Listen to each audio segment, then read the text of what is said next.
ഇ.കെ. അബൂബക്കർ മുസ്ലിയാരും എതിരാണ്, എ.പി. അബൂബക്കർ മുസ്ലിയാരും എതിരാണ്. സമസ്തയുടെ രണ്ട് ഗ്രൂപ്പിന്റെയും തലവന്മാർ അവരാണ്.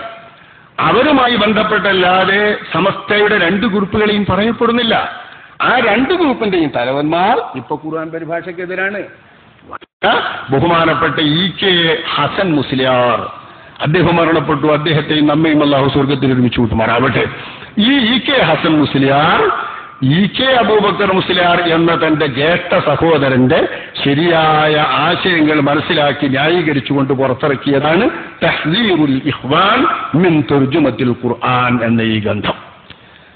മുസ്ലിം സഹോദരന്മാരെ ഖുർആൻ പരിഭാഷയെ തൊട്ടിട്ട് പേടിപ്പിക്കുന്നു. ഖുർആൻ പരിഭാഷയെ തൊട്ട് പേടിപ്പിക്കുന്ന ഗ്രന്ഥം എന്ന അർത്ഥത്തിൽ അദ്ദേഹം എഴുതിയ ഈ പുസ്തകം ഇ.കെ. ഹസൻ മുസ്ലിയാരുടെ പുസ്തകം. അതിന്റെ പ്രകാശനത്തിൽ അദ്ദേഹം ബഹുമാനപ്പെട്ട ഇ.കെ. അബൂബക്കർ മുസ്ലിയാർ കണ്ടോ, ഖുർആൻ പരിഭാഷ നിഷിദ്ധം തന്നെ. 982 ഫെബ്രുവരി 5, 81-ലും 80-ലും നടക്കുന്ന ഇതിന്റെ ശേഷം ഈ പുസ്തകം പ്രകാശനം ചെയ്യുന്ന വേളയിൽ ഇ.കെ. അബൂബക്കർ മുസ്ലിയാരുടെ എതിർപ്പിനെ തുടർന്ന് ഹസൻ മുസ്ലിയാർ എഴുതിയ ഈ പുസ്തകം ഇത് വളരെ വിശദമായി ഖുർആൻ പരിഭാഷയുടെ വിവരങ്ങളും മസാലകളും ഇതിൽ ശരിക്കെഴുതിയിട്ടുണ്ട്. കെ.വി. മുഹമ്മദ് മുസ്ലിയാരുടെ ഗ്രന്ഥത്തിന്റെ എല്ലാ വികല വ്യാഖ്യാനങ്ങൾക്കും അദ്ദേഹം ശരിയായ മറുപടിയും എഴുതിയിട്ടുണ്ട്. ആ ഗ്രന്ഥത്തിന്റെ പ്രകാശന വേളയിൽ ഖുർആൻ പരിഭാഷ നിഷിദ്ധം തന്നെ എന്ന് ഇ.കെ. അവരുടെ പ്രസംഗവും ബഹുമാനപ്പെട്ട എ.പി. അബൂബക്കർ മുസ്ലിയാരുടെ പ്രസംഗവുമായി ഇ.കെ. നമ്മൾ മനസ്സിലാക്കിയാൽ അദ്ദേഹം പറയുന്നത് കുഫ്രി തർജ്ജമയും ഇടപാടുമാണ്, ഖുർആനിന്റെ പരിഭാഷ പാടുന്നല്ല എന്നാണ് അദ്ദേഹം പറയുന്നത്. അത് കെ.വി. അവരുടെ പരിഭാഷയുടെ മോശം കണ്ടിട്ടല്ല, പരിഭാഷ എന്ന ഇടപാടിനെ തന്നെ അദ്ദേഹം പറയുന്നു. നോക്കി, വിശുദ്ധ ഖുർആൻ പരിഭാഷ ചെയ്യാമോ ഇല്ലയോ എന്ന പ്രശ്നം തന്നെ ഇസ്ലാമിൽ ഇല്ല. ഇമാം നവവി റളിയല്ലാഹു അൻഹു, ഇബ്നു ഹജറുൽ ഹൈതമി റളിയല്ലാഹു അൻഹു തുടങ്ങിയ മഹാത്മാക്കളെല്ലാം തന്നെ വിശുദ്ധ ഖുർആനിനെ പരിഭാഷപ്പെടുത്താൻ പാടില്ലെന്ന് വളരെ വ്യക്തമായും തങ്ങളുടെ ഗ്രന്ഥങ്ങളിൽ രേഖപ്പെടുത്തിയിട്ടുണ്ട്. ശംസുൽ ഉലമ ഇ.കെ. അബൂബക്കർ മുസ്ലിയാർ പ്രസ്താവിച്ചു. ഇക്കയുടെ പ്രസംഗം സുന്നി വോയ്സ് ഓഡിറ്റോറിയത്തിൽ വെച്ച് തഹ്ദീറുൽ ഇഖ്വാൻ മിൻ തർജുമത്തിൽ ഖുർആൻ എന്ന ഗ്രന്ഥം പ്രകാശനം ചെയ്ത് പ്രസംഗിക്കുകയായിരുന്നു അദ്ദേഹം. ശൈഖുന തുടർന്നു, ഞാൻ തഖ്വീമുൽ ലിസാൻ ഓതിയത് എന്റെ പിതാവിന്റെ അടുക്കൽ നിന്നാണ്. നഹ്വിന്റെ ഖിയാസുകൾക്ക് ഉദാഹരണമായി ഖുർആൻ വാക്യങ്ങൾ വരുമ്പോൾ അവയുടെ അർത്ഥം പറഞ്ഞു തന്നിരുന്നില്ല. അത് ഖുർആനാണെന്നും ഹുക്മുകൾ മനസ്സിലാക്കിയാൽ മതിയെന്നും ഖുർആന് അർത്ഥം പറയാൻ പാടില്ലെന്നുമായിരുന്നു പിതാവ് പറഞ്ഞത്. അക്കാലം മുതൽ ഖുർആൻ പരിഭാഷപ്പെടുത്തുന്നത് തെറ്റാണെന്ന് ഞാൻ മനസ്സിലാക്കി. ഫത്ഹുൽ മുഈൻ ഓതുന്ന കാലത്തും എന്റെ ഉസ്താദ് മനസ്സിലാക്കി തന്നത് അങ്ങനെ തന്നെയായിരുന്നു. പിൽക്കാലത്ത് മറ്റു ഗ്രന്ഥങ്ങൾ മനസ്സിലാക്കാൻ സാധിച്ചപ്പോൾ ഖുർആൻ പരിഭാഷപ്പെടുത്തുന്നത് കൊണ്ടുള്ള ഗൗരവതരമായ അപകടങ്ങൾ ഞാൻ മനസ്സിലാക്കി. ഇഞ്ചീൽ, സബൂർ തുടങ്ങിയ ഗ്രന്ഥങ്ങളൊന്നും ഇന്നില്ല. അവയെല്ലാം തന്നെ ഊഹാപോഹങ്ങൾക്ക് അടിസ്ഥാനമാക്കി വ്യാഖ്യാനിക്കുകയും മാറ്റിമറിക്കുകയും ചെയ്യപ്പെട്ടതിനാൽ അവയുടെ അസലുകൾ നഷ്ടപ്പെട്ടു പോയിരിക്കുകയാണ്.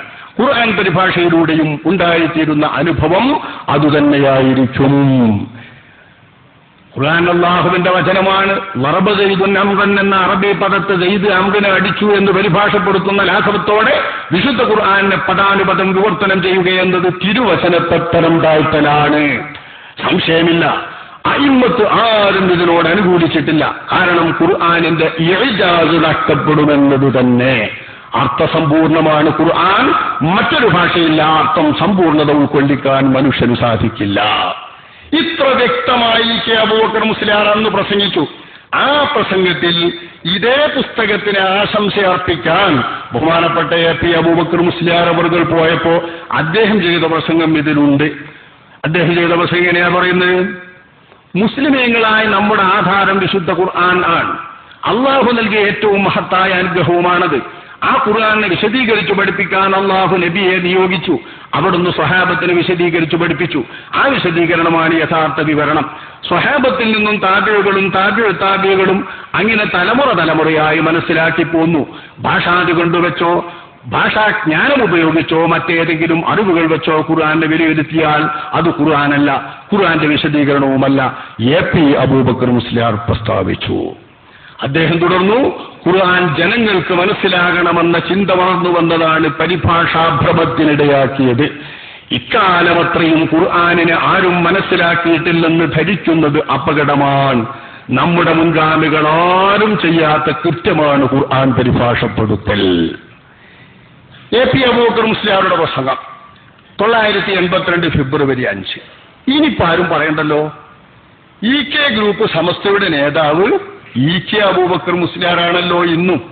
വഫാത്തിന്റെ ശേഷം ആ ഗ്രൂപ്പിനെ EK ഗ്രൂപ്പ് എന്ന് പറഞ്ഞാലേ തിരിയുള്ളൂ. EK ഗ്രൂപ്പ് എന്ന് പറയാൻ ഞാൻ തിരിയൂല. EK ഗ്രൂപ്പ് എന്ന് നേതൃത്വത്തിൽ ഗ്രൂപ്പിന് തന്നെ നേതൃത്വം നൽകുന്ന അദ്ദേഹത്തിന്റെ പേരൊഴിവാക്കി നിലനിൽപ്പില്ലാത്ത ഗ്രൂപ്പാണ് EK അബൂബക്കർ മുസ്ലിയാരുടെ ഗ്രൂപ്പ്. ആ ഗ്രൂപ്പിനെ പ്രതിനിധീകരിച്ചു പറയാൻ ഉത്തരവാദപ്പെട്ട നേതാവ് EK അബൂബക്കർ മുസ്ലിയാർ തന്നെയല്ലേ? സംസ്കൃതമായെന്ന് വാഴ്ത്തിക്കൊണ്ട് അദ്ദേഹത്തെ പ്രകീർത്തിക്കാതെ ഒരു സ്റ്റേജ് സമസ്തക്കാർക്ക് കൈകാര്യം ചെയ്യാൻ പറ്റുമോ? ഇല്ല. അദ്ദേഹം ഖുർആൻ പരിഭാഷയ്ക്കെതിരാണ്.